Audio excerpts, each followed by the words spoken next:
Pancasila. Salam Pancasila. Salam Pancasila. Salam Pancasila. Salam Pancasila. Tepuk tangan dulu. Saudara, pada hari ini kami hadir di bagian perubahan Kulibul Kamil, Desa Tibu Benang, Kecamatan Kuta Utara.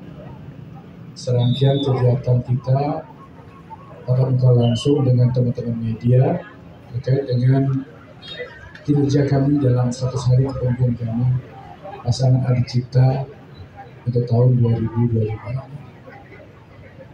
Selanjutnya juga pada kesempatan yang baik ini saya tidak lupa menyampaikan apresiasi, terima kasih kepada rekan-rekan wartawan media cetak dan elektronik yang sudah bersedia hadir di tempat ini untuk kita bersama-sama dalam menyikapi terutama sekali terkait dengan langkah-langkah yang sudah kami lakukan sebagaimana janji-janji politik kami yang kami sudah follow up dan sebagai bentuk komitmen kami juga pada masyarakat baru. Mudah-mudahan kehadiran rekan-rekan wartawan media cetak hari ini juga mohon maaf juga akan bisa memberikan message informasi kepada masyarakat, dan yang paling penting informasi itu akan tersampaikan kepada masyarakat. Kami hari ini hadir didampingi oleh Pak Wakil Bupati Badung beserta Ibu saya dan Ibu Bupati Bu Yunita, juga hadir didampingi oleh Pak Sekda beserta Ibu juga terus Ketua Dharma Wanita Persatuan. Sebenarnya juga kami hadir didampingi oleh Pak Ketua DPRD, tapi Ibu hadir hari ini sebagai Ketua dan Ketua Rakyat Badung. Terima kasih Bu. Dengan ada juga tim promosi kebijakan juga hadir dengan beberapa perangkat daerah. Saya hadir Bu Ir, Pak Kadiskas, Pak Camat yang juga hadir pada kesempatan ini. Teman-teman media cetak dan elektronik yang saya hormati, sebagaimana saya sampaikan tadi, ternyata hari ini tanpa terasa, per tanggal 31 Mei kemarin, kepemimpinan kami sudah memasuki 100 hari kerja. Dalam perjalanan 100 hari kerja ini, tentu ada beberapa banyak hal yang sudah kami lakukan terkait dengan janji-janji politik kami yang dibungkus dalam bentuk program dan kegiatan. Yang pertama, kita bisa lihat bahwa kebijakan kami memberikan bantuan 2 juta per kakak terkait dalam rangka untuk menumbuhkan daya beli masyarakat yang sering terjadi menghadapi gejolak harga, terutama inflasi yang sering terjadi di saat hari besar keagamaan. Sudah kami lakukan, dan sekarang untuk periode khusus untuk agama Hindu gabungan sudah dieksekusi, sudah diserahkan. Mudah-mudahan walaupun memang dalam perjalanannya ada beberapa kakak yang memang belum menerima karena persoalan administratif semata. Di samping itu juga kepada teman-teman Muslim juga sudah kami berikan, termasuk teman-teman saudara kami yang agama Kristen agama Buddha terkait dengan di saat hari Imlek juga sudah kita eksekusi juga. Dan terakhir mungkin nanti kita akan bantu untuk saudara-saudara kita yang beragama Kristen di saat hari Natal. Termasuk juga nanti dalam bulan November kalau nggak salah galungan yang kedua kita datang, mudah-mudahan Sukaro itu kita juga akan eksekusi kembali. Jadi itu satu program unggulan kami yang sudah kami lakukan. Di luar semua itu tentu pada kesempatan yang baik ini juga kami memberikan terima kasih yang setinggi-tingginya kepada Bapak Iman Giri Prasto yang pada satu selaku Bupati Badung bersama seluruh teman-teman DPRD Kabupaten Badung yang telah mengakomodir program strategis kami. Kalau kita lihat dari program-program yang terakomodir di dalam APBD 2025 ini, yang pertama adalah bantuan 2 juta per kakak tadi, yang kedua adalah termasuk memberikan penghargaan dalam memberikan reward kepada masyarakat yang telah melakukan pelaporan atau tertib administrasi kependudukan, memberikan penghargaan terhadap masyarakat yang sudah langsung mengurus akte kematiannya. Dengan hitungan kalau tidak salah dalam regulasi yang kami punya adalah antara 1 sampai 7 hari kita akan berikan reward sebesar 10 juta rupiah, Dari hari ke-8 sampai hari ke-15 kita akan berikan reward 7,5 juta, dan hari ke-16 sampai hari ke-30 kita berikan reward 5 juta. Hal ini sudah berjalan. Dua hal ini sudah berjalan. Yang ketiga adalah terkait dengan pelaksanaan bimbingan belajar. Yang juga saya sampaikan bahwa bimbingan belajar yang merupakan juga salah satu program unggulan dalam rangka kita untuk mendukung dan meningkatkan kapasitas SDM anak-anak muda, anak-anak masyarakat Badung ke depan ini. Pasangan Adi Cipta, kami dalam hal ini bersama Pak Bagus Ali Sucipto selaku Wakil Bupati, yang didukung oleh Pak Sekda dengan jajaran, sudah mengeksekusi, sudah melaksanakan kegiatan bimbingan belajar gratis, yaitu bimbingan belajar bahasa Inggris. Ini kami lakukan bukan berarti kami keluar dari bahasa ibu, tetapi justru kami ingin mencoba mengajak merubah mindset generasi muda kita ke depan. Karena saya menyadari bahwa dengan belajar bahasa Inggris ini adalah merupakan jendela dunia yang kita akan lakukan tahap-tahap ke depan. Saudara-saudara sekarang mungkin sudah tahu bahwa kita sebagai daerah pariwisata tentu sangat dibutuhkan komunikasi bahasa asing di bahasa internasional, itu bahasa Inggris. Oleh karena itulah maka saya mencoba di program unggulan ini dengan mengisi ruang-ruang kosong ini, mencoba memberikan tambahan belajar kepada anak-anak di Badung ini, yaitu memberikan bimbingan belajar bahasa Inggris dengan gratis. Dan ini memang penting harus kita siapkan, karena terus terang kalau kita bicara globalisasi, ketika kita tidak menyiapkan SDM terutama komunikasi ini internasional, tentu itu hanya sekedar hanya impian belaka. Saya tidak ingin seperti itu. Saya ingin dari sekarang sudah kita persiapkan untuk 5-10 tahun ke depan. Mungkin ini hari belum kita tahu, tapi 5-10 tahun ke depan pasti akan ada hasil. Ya mudah-mudahan langsung dalam 1 tahun juga ada hasilnya. Dan kelihatannya dari beberapa langkah-langkah yang kami lakukan sekarang ini, ternyata respon masyarakat, respon orang tua, respon anak-anak cukup luar biasa. Dan mudah-mudahan dengan kondisi ini akan menjadi satu kondisi yang positif dalam rangka kita untuk bagaimana meningkatkan sumber daya manusia kita, khususnya anak-anak muda kita ke depan. Sehingga benar-benar nanti masyarakat Badung, anak-anak Badung ke depan memang anak-anak yang sudah siap, anak-anak yang cakap, anak-anak yang memiliki kepercayaan diri dan sekaligus memiliki daya. Ini yang harus kita lakukan ke depan. Kita tidak bisa hanya berpikir dari satu sektor, tapi ada berbagai sektor kita harus lakukan. Di samping itu juga kita memberikan bimbingan belajar gratis. Juga kalau tidak salah juga kita sedang secara paralel juga bergerak, kita tetap memberikan perbaikan infrastruktur dalam bidang pendidikan. Sekolah-sekolah juga kita dorong terus, termasuk bagaimana sarana prasarananya, termasuk bagaimana untuk kesiapan sekolahnya, termasuk mungkin ada beberapa yang rehab sekolah, termasuk perbaikan total sekolah. Ini juga sebagai bentuk komitmen kami dalam bidang pendidikan untuk bagaimana kami memastikan bahwa di bidang pendidikan di Badung ini kita benar-benar bisa berjalan dengan aman. Nah mudah-mudahan ke depan ini akan terus kita lakukan seiring dengan PAD yang kita miliki. Apalagi kita tahu secara mandatori kewajiban berundang-undang 20% dari belanja kita itu mutlak harus diarahkan dalam bidang pendidikan. Nah mudah-mudahan seiring dengan waktu, dan saya juga sudah perintahkan Pak Sekda dan jajaran termasuk tim perumus kebijakan sudah saya mintakan untuk segera malam-malam kalau tidak ada halangan besok sudah ada pertemuan kepada dinas pendidikan untuk memastikan bahwa langkah-langkah program apa yang harus kita lakukan ke depan, karena seiring dengan peningkatan pendapatan ini, seiring dengan peningkatan belanja ini, tentu nilai belanja mandatori akan semakin hari akan semakin meningkat. Kalau ini tidak ada satu inovasi terobosan, saya tidak mau nanti ini kita hanya sekedar hanya sekedar untuk honor dan tidak ada hal yang fundamental. Nah inilah yang kita lakukan ke depan seiring dengan perkembangan perjalanan normal peningkatan pendapatan dia, yang mudah-mudahan dari tahun ke tahun akan selalu mengalami peningkatan secara masif.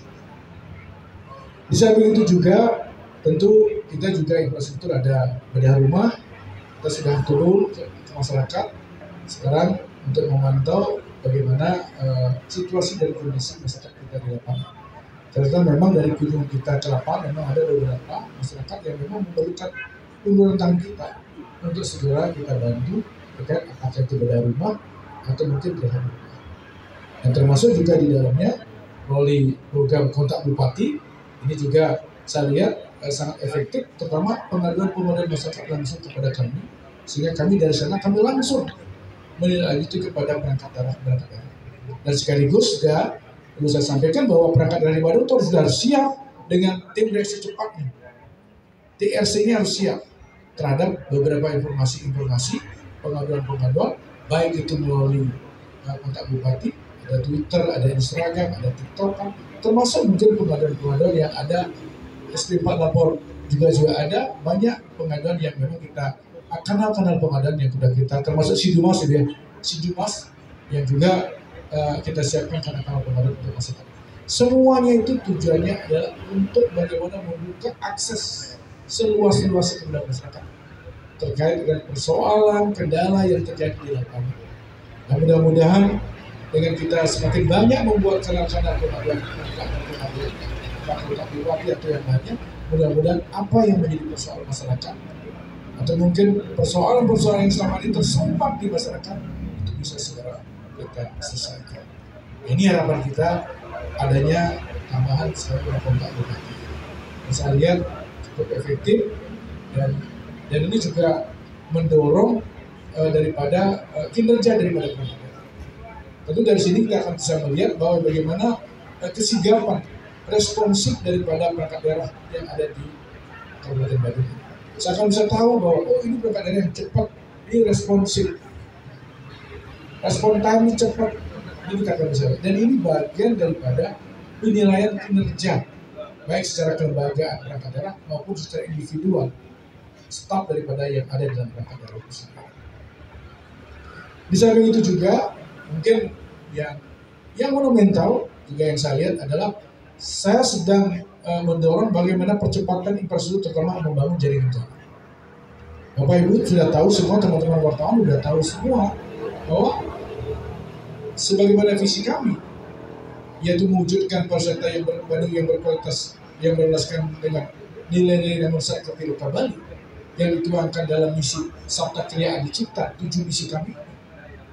Salah satunya adalah bagaimana kami mendorong pertumbuhan pembangunan jaringan jalan baru. Nah, ini kami lakukan kenapa? Karena kita melihat dengan isu besar pariwisata sekarang ini ternyata ada isu besarnya adalah ada beberapa hal yang menjadi persoalan kita. Salah satunya adalah masalah kemacetan. Masalah kemacetan mungkin kita semua sudah tidak perlu pikir lagi bahwa di mana-mana kita selalu macet. Semua itu karena apa? Karena memang dampak dari begitu masifnya orang dekat ke Badung. Dampak karena begitu PDRB masyarakat Badung semakin hari semakin banyak. Sehingga apa? Sehingga masyarakat Badung semua rata-rata bisa membeli mobil, bisa membeli kendaraan. Ini juga berpengaruh dan tidak sebanding dengan ruas jalan yang sudah terbangun. Oleh karena itulah maka kami juga sekarang ini sedang memprioritaskan untuk membangun jaringan jalan-jalan baru. Terutama yang kami prioritaskan sekarang inilah membangun jalan-jalan di daerah-daerah pariwisata. Mohon maaf, sekarang kita lihat bahwa yang menjadi momok kemacetan, yang paling menjadi momok kemacetan kan adalah kemacetan yang ada di kawasan Kuta Selatan, terutama di Simpang Nirmala dan kawasan sepanjang Jalan Gbk. Ini kelihatannya sangat-sangat membuat kekrauditan dan jujur, dan ini juga membuat para wisatawan sudah mulai banyak mengeluh. Bukan saja wisatawan, warga kita sendiri pun juga merasakan seperti itu. Oleh karena itulah maka tidak ada jawaban lain yang kita lakukan. Salah satunya dari beberapa program yang sudah ke depan adalah bagaimana kita segera membangun jalan. Dan memang mulai tahun 2025 ini kita sudah merancang untuk membangun jalan lingkar barat. Lingkar barat yaitu dari Jimbaran, dari Ayana itu menuju Uluwatu. Dan di tahun 2024 kita sudah berproses, malah kita sudah bebasin lahan, tetapi belum beberapa persen. Tapi kita ke depan kita akan fokus untuk secepatnya untuk melakukan pengadaan lahan untuk mendapatkan membangun jalan. Dan memang sekarang ini sedang berproses dan mudah-mudahan 2025 ini kita akan bisa segera follow up, termasuk juga di samping jalan lingkar barat itu juga jalan dari Uluwatu menuju ke timur. Karena tidak cukup dengan lingkar barat ke timur. Alasan apa? Karena kemacetan yang terjadi di di Simpang Nirmala dan Jalan GWK ini adalah salah satunya adalah kontribusi dari apa? Dari kunjungan wisatawan yang datang nonton kecak ke Uluwatu. Begitu datang ke Uluwatu macet, baliknya juga macet. Nah, kita akan coba nanti dengan rekayasa lalu lintas nantinya, ada jalan lingkar barat, ada jalan lingkar menuju ke timur ini, coba kita akan lakukan rekayasa lalu lintas. Sehingga harapan kita nanti yang akan yang berjalan mau ke Gianyar atau daerah timur, dia bisa memakai akses dari Uluwatu menuju Safaya menuju Monastir. Dan itu juga kita akan dorong di perubahan 2025 dengan anggaran sekitar 200 miliar lebih. Mudah-mudahan multi-year seperti kata Rapo, sehingga nanti mudah-mudahan 2026 itu semua sudah terbangun. Termasuk juga jalan lingkar barat. Memang tantangan kita cukup berat. Kenapa? Karena terus terang, mohon maaf, dalam pengadaan tidak akan semudah itu. Kita perlu negosiasi, termasuk juga nilai appraisal yang akan cukup tinggi. Dan kalau ini tidak kami segera lakukan, mohon maaf, ini akan berat buat kita ke depan untuk membangun jalan baru di Kuta Selatan. Kenapa? Karena nilai tanah cukup tinggi, cepat sekali pergerakan. Sekarang mungkin rata-rata sudah di atas 500 juta per tahun. Kalian bisa mendekat 1 M. Nah, kalau kami biarkan sampai 1-2 tahun lagi, jangan-jangan bisa menjadi 1,5 M. Cukup berat buat kita. Di samping itu juga, kami juga mendorong untuk 2025 juga ini membangun jalan dari Tibu Beneng, Berawo menuju Umo Alas, menuju ke Dampar, dan menuju jalan ke Ulang. Itu tujuan kami untuk apa? Untuk juga mengatasi kemacetan di Berawo dan Canggu sekitar. Selama ini saya melihat bahwa kemacetan sering terjadi Batan itu ada di simpang di tengah, termasuk simpang dampaknya simpang di LP, termasuk juga di seputaran Berawo. Nah, kita coba dengan membuat jalan baru ini, akses nanti kita akan dorong yang masuk ke Berawo mungkin lewat Pintu Tengah, tapi yang keluar dari Berawo tidak lagi ke Pintu Tengah, dia akan langsung dari Berawo menuju Umo Alas, menuju ke Dampar, dan menuju Tikungan. Nah, mudah-mudahan dengan rekayasa lalu lintas seperti itu kita harapkan nanti kemacetan yang sering terjadi di simpang Pintu Tengah, termasuk di Berawo, termasuk di LP ini bisa kita atasi. Nah, itu salah satu yang mungkin fokus kami untuk 2025-2026. Dan ini akan menjadi skema multi-year.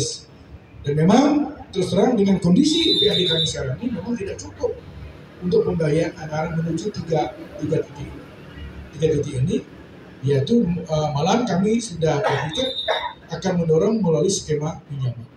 Dan prosesnya kita sedang berjalan, kita coba berjalan dengan beberapa lembaga, termasuk salah satu dengan lembaga keuangan BPD.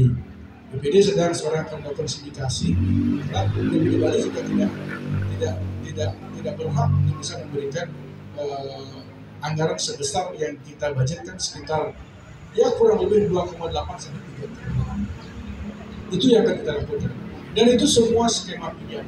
Dan itu kita lakukan petias. Harapan kami di 2025 ini kita bisa melakukan pengadaan secara tuntas dan konstruksi sudah kita langsung lakukan di 2026. Sehingga harapan kami mudah-mudahan Asukara ini bisa jalan dan kita juga bisa mendapatkan pinjaman dengan aman. Mudah-mudahan 2026 akhir persoalan di Uluwatu, persoalan yang di Berawo, di simpang kita tadi bisa kita atasi. Itu yang ingin kita lakukan, sehingga kalau saya melihat hitung-hitungan, mudah-mudahan Asukara itu bisa jalan, berarti masa kepemimpinan kami 1 tahun 3 bulan atau 1,5 tahun itu 3 persoalan sudah bisa kita atasi. Nah, mudah-mudahan seperti itu. Tepuk tangan dulu nih.